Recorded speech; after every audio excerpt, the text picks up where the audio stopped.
Hello, everyone. I'd like to start with a question. Who is the best leader you've ever worked with, learned from, or looked up to? Chances are you don't remember them because they were the smartest person in the room. You probably remember them because they listened to people, treated others with respect, and made you feel valued. Before I researched this topic, I experienced some decision making. However, studying Daniel Goleman's work on emotional intelligence, I discovered that some of the most effective leaders succeeded today because they understand people as well as they understand strategy. Um, Today, I'll be discussing emotional intelligence and empathy, strengthening leadership by improving communication, reducing conflict, and creating healthier organizational cultures.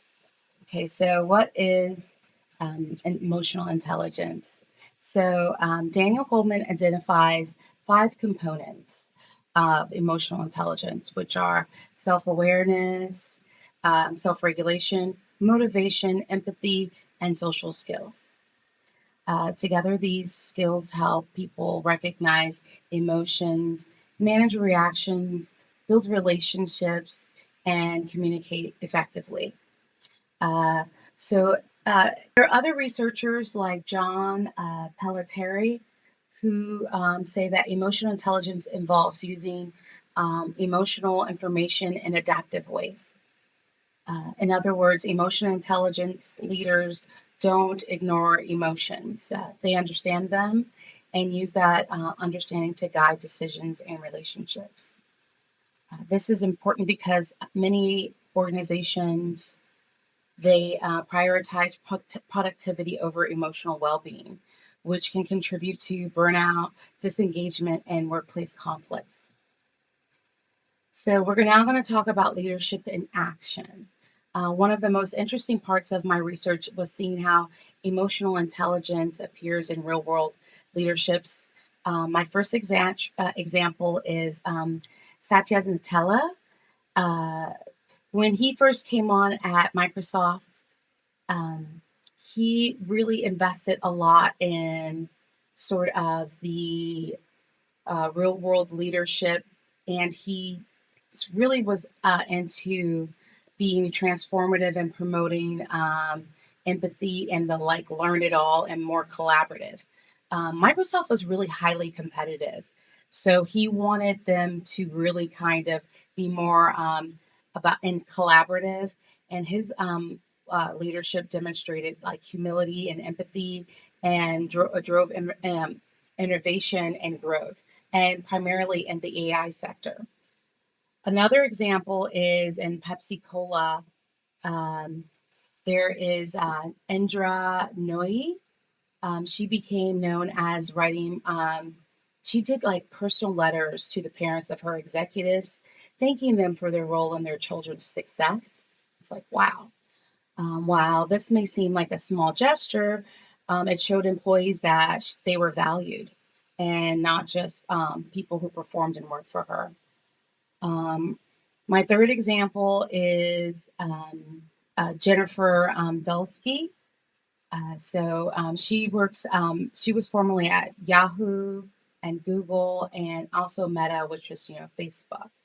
And her leadership style emphasizes in relationship building, adaptability, and communication. And she really talks about emotional intelligence, which also shapes the team success as, um, you know, really kind of coming together with empathy and shows that it's not a weakness, but a strength. So we go on about talking about just how trust and loyalty and stronger workplace relationships and just seeing overall with these leaders and how they were able to cultivate wonderful offices and organizations with their style and using emotional intelligence and those the framework that Daniel talks about in his book. So we're going to talk about how empathy can be learned, One common misconception is that empathy is something that people are simply born with, and research suggests otherwise. Daniel Goleman argues that emotional intelligence can be developed over time. Programs such as Yale's universities, the School of Medicine, they actually have one that's dedicated to emotional intelligence, and they talk it is the ruler program and the SEL. It's an initiative that teaches emotional wellness skills through structured learning experiences, practice such as mindfulness, reflective journaling, active listening, and feedback can help individuals strengthening their emotional intelligence throughout their lives. This means that leadership is more accessible than people might think. People do not have to be naturally charismatic or outgoing to become effective leaders. They can learn to develop skills through practice. Also, my own sort of caveat, I guess, to this discussion is also how it was meaningful to me because I thought about how throughout my lifetime, how I would mask and also sort of just had to fit in and read the room in certain spaces. For much of my life, I didn't know that I was neurodivergent. So, growing up in suburban life, I was always kind of described as like a proper person and articulate. And so I learned to play, like pay close attention to what was going on in spaces and kind of like self managed and um, kept my communication in different environments, and then also in work environments. I used to work in hospitality and higher education as well, so I learned how to self manage pretty early.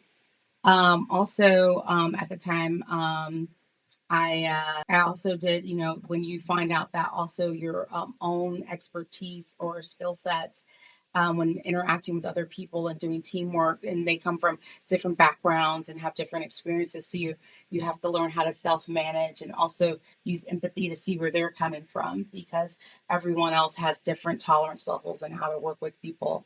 So it's really good to have and something you realize you can develop as well. So these experiences taught me that leadership often develops long before someone receives formal leadership titles. Also, just addressing some of the pushback, like some people just want to talk about productivity and functionality and spaces and getting things done instead of, about the feelings. Um, so some critics argue that empathy can make leaders too emotional or too soft. However, my research found the opposite. Empathy does not eliminate accountability. Instead, it helps leaders communicate difficult decisions with honesty, fairness, and respect. Leaders still have to make difficult choices. The difference is that emotional, intelligent leaders understand how those decisions affect people and communicate them more effectively. In cases, empathy actually prevents conflicts from escalating and helps teams work through challenges more successfully.